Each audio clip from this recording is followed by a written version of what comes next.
Hello everyone, as you know I am Megha from BR global school. आप जानते हैं जैसे कोविड-19 चल रहा है तो we are really worried about your studies. चलिए आज का टॉपिक स्टार्ट करते हैं। आज का हमारा टॉपिक है the reason of terror 3.1। The period from 1793 to 1794।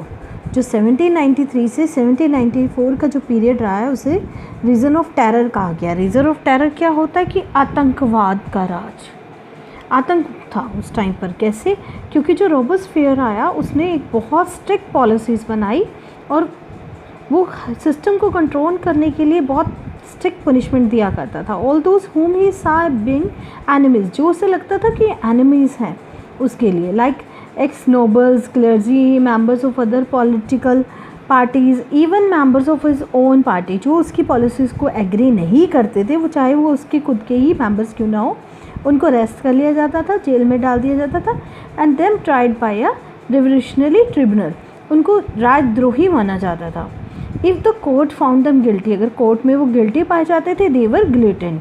Guillotine क्या था? यहाँ पे एक डिवाइस था जिसमें क्या होता था कि 2 पोल्स होते थे, 2 पोल्स, और बीच में ब्लेड रहता था जिसके अंदर पर्सन की जो गर्दन है वो धड़ से अलग कर दी जाती थी। इट वॉज नेम्ड, ये किसके नाम पे रखी गई थी? डॉक्टर गिलेटिन के नाम पर, जिन्होंने इसको इन्वेंट किया था। Robespierre government issued laws placing a maximum ceiling on wages and bread. अब वो उन्होंने कुछ स्टिक वो बनाए थे लॉज किससे रिलेटेड, कि कैसे मैं एक गवर्नमेंट रेट पर वेजेस होगी और वैसे ही प्राइसेस रखे जाएंगे। मीट और ब्रेड को राशन किया जाएगा। Peasant were force to transport, उन किसानों को फोर्स किया जाता था, किस लिए? ताकि वो अपना अनाज जो है वो सिटीज़ में लाएं और सेल करें एक फिक्स प्राइसेस पर, गवर्नमेंट के दिए हुए पर। और जो the use of more expensive white floor was forbidden, जो सफ़ेद आटा होता है उसके ऊपर रोक लगाई गई। All citizens were required to eat the पेन दिग्लाइट, यानी equality bread, a loaf made of whole wheat का जो बना हुआ होगा उसी से वो उसी ब्रेड की रोटी सबको खानी होगी। Equality was also sought to be practise, equality रखी जाएगी form of speech and address में। इंस्टेड ऑफ ट्रेडिशनल, पहले क्या वर्ड यूज़ किए जा रहे थे? मॉन्सर एंड मैडम, इसकी जगह पर चेंजेस किया गया, सिटोन और सिटोनी वर्ड यूज़ होने लगे।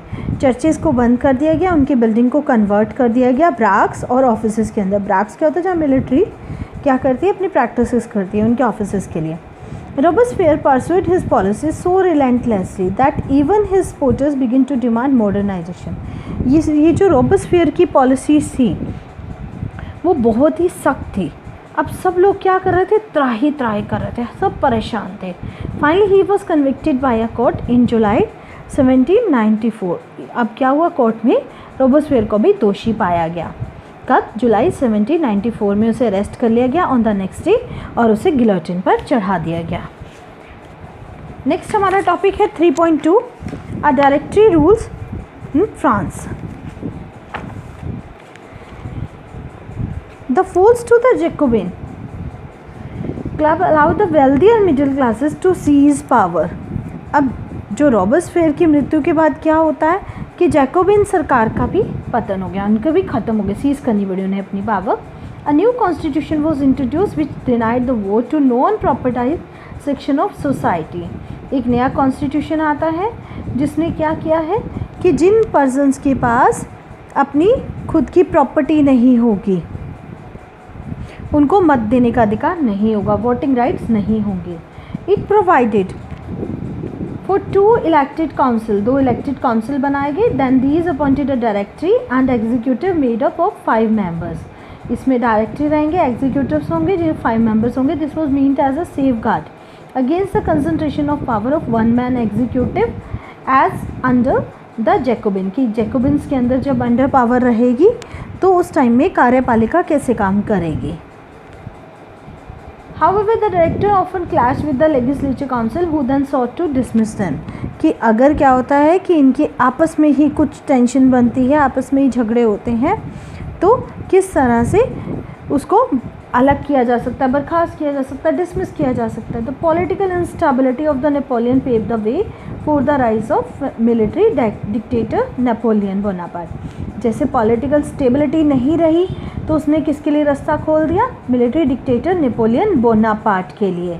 अब यहाँ पर क्या हुआ कि नेपोलियन बोनापार्ट आ जाएगा। अब आगे पहले लुइस 16 रहा, फिर रॉबस्पियर और उसके बाद नेपोलियन बोनापार्ट आएगा। Through this all changes in the form of government the ideas of freedom of equality before the law of fraternity remained inspiring ideas that motivated political movement in France. ये जो चीज़ें रही, ये जो बदलाव आए, इससे क्या हुआ? इस क्रांति के कारण जो फ्रीडम, स्वतंत्रता की, समानता की ये चीज़ें बनी रही। In the France and rest of Europe during the following century, और भी जितने भी ये चीज़ें रही, इससे लोग बहुत ज़्यादा क्या होते हैं? प्रेरित होते हैं, मोटिवेट होते हैं राजनीतिक आंदोलन को लेकर। अब आएंगे हमारे नेक्स्ट पॉइंट पर, part 4, did womens have a revolutions. क्या महिलाओं के लिए भी कोई क्रांति हुई थी? From the very beginning womens were active participant. Womens क्या रही हैं? एक्टिव पार्टिसिपेंट रही हैं। किसमें? Which brought about so many changes, ताकि फ्रेंच सोसाइटी में बहुत से चेंजेस वो भी चाहती थी। They hope that their involvement would pressurise the revolutionary government to introduce measures to improve their life. वो खुद के लाइफ में भी बहुत से इंप्रूवमेंट चाह रही थी, क्योंकि वो सोच रहे थे कि ये जो रेवोल्यूशनरी है गवर्नमेंट क्या करेगी? इंट्रोड्यूस करेगी इनके लिए changes. Most women of the third state had to work for living. जितनी भी थर्ड स्टेट की वुमेन्स थी वो ज़्यादातर काम करती थी घर को चलाने के लिए। दे वर्क्स एज सीमस्ट्रेस और लॉन्ड्रेस, कपड़े सिलाई बुनाई हो गई, धुलाई का काम हो गया, फ्लावर्स बेचना, फ्रूट्स वेजिटेबल मार्केट में, और बस एम्प्लॉयड एज डोमेस्टिक सर्वेंट। और ये जितने भी दूसरे घरों में जो रिच प्रॉस्पर पीपल थे उनके यहाँ एज अ डोमेस्टिक सर्वेंट भी काम करते थे। Most women did not have access the education और जॉब ट्रेनिंग। ना ही वुमेंस को एजुकेशन थी उनके पास, ना ही जॉब ट्रेनिंग सी। ओनली डॉटर्स ऑफ नोबल्स और वेल्थियर मेंबर्स की जो थी वही कॉन्वेंट स्टडीज़ पाती थी। उसके बाद फैमिलीज उसकी मैरिज अरेंज कर देती थी। Working womens had also to care for their families. Working womens को अपने परिवार को भी देखना पड़ता था, उनके लिए खाना बनाना, पानी लाना, ब्रेड्स के लिए लंबी कतार में खड़ा होना, बच्चों को देखना। Their wages were lower than those of man, और उनकी जो वेजेस थी वो मैन से काफ़ी कम थी। In order to dismiss and voice their interest women started their own political club and newspaper. Womens अपनी आवाज़ उठाना चाहती थी, इसलिए वुमेन्स ने अपने खुद के पॉलिटिकल क्लब और न्यूज़पेपर्स भी बताना शुरू कर दिया। About 60 women's club. कितने वीमेंस क्लब सामने आए? 60 वीमेंस क्लब सामने आए फ्रेंच सिटीज़ में। The society of revolutionary and Republican women's was the most famous of them. इनमें से कुछ फेमस थी जिनकी डिमांड सामने आती थी, तो उस वजह से इनको भी अरेस्ट कर लिया गया था। One of their main demands was that women enjoy the same political rights as man. Womens क्या चाहती थी कि उन्हें भी पॉलिटिकल फ्रीडम मिलनी चाहिए जैसे मैंस के पास है। Womens were disappointed that the constitution of 1791, जो 1791 में कॉन्स्टिट्यूशन आया था, उन्होंने रिड्यूस कर दिया था उनकी पावर को और उन्हें पैसिव सिटीजन्स डिक्लेयर कर दिया था।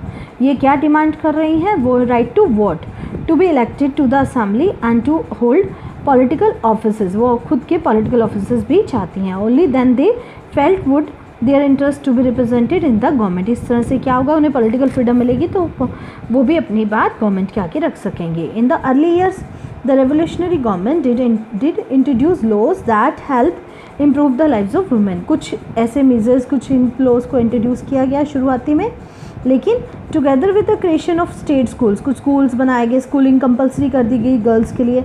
There fathers could no longer force them into marriage against their will. अब जो फादर थे वो लड़की की इच्छा के बिना उसकी शादी तय नहीं कर सकते थे। Marriage was made into a contract. अब लीगल वेडिंग्स होने लगी कॉन्ट्रैक्ट रजिस्टर्ड सिविल लॉज के अंडर। डिवोर्स को लीगल माना गया और कोई भी मैन और वीमेन डिवोर्स के लिए अप्लाई कर सकता था। Women could now train for, women's अब जॉब्स के लिए ट्रेनिंग से लेने लगी, कुड बिकम आर्टिस्ट और अपना छोटा छोटा बिजनेस भी कुछ चलाने लगी। Women's struggles for equal political right have ever continued. अभी भी विमेंस अपने पॉलिटिकल राइट्स के लिए अभी भी स्ट्रगल कर रही थी। जब during the reason of terror the new government issues laws ordering closure of womens club. अब जब रीजन ऑफ टेरर रहा, आतंक का टाइम, उस टाइम पर यानी रॉबस्पियर का, तो उन्होंने वुमेंस के क्लब बंद करने की बात की और उनको बैन कर दिया उनकी पॉलिटिकल एक्टिविटीज़ को। Many prominent of the famous women's को अरेस्ट कर लिया गया एंड नंबर उनको जेल में डाल दिया गया।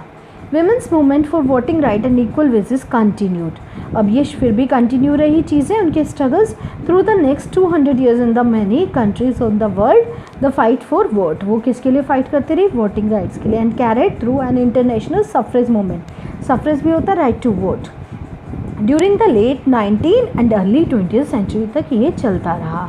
The example of political activities of French women during the revolutionary year was kept alive. ये आज भी क्या है, चीज़ें देखने को मिलती हैं और हमारे लिए इंस्पायरिंग मेमोरीज़ हैं। और वीमेंस को फ्रांस के अंदर फाइनली जो वोटिंग राइट मिले वो 1946 में मिले हैं।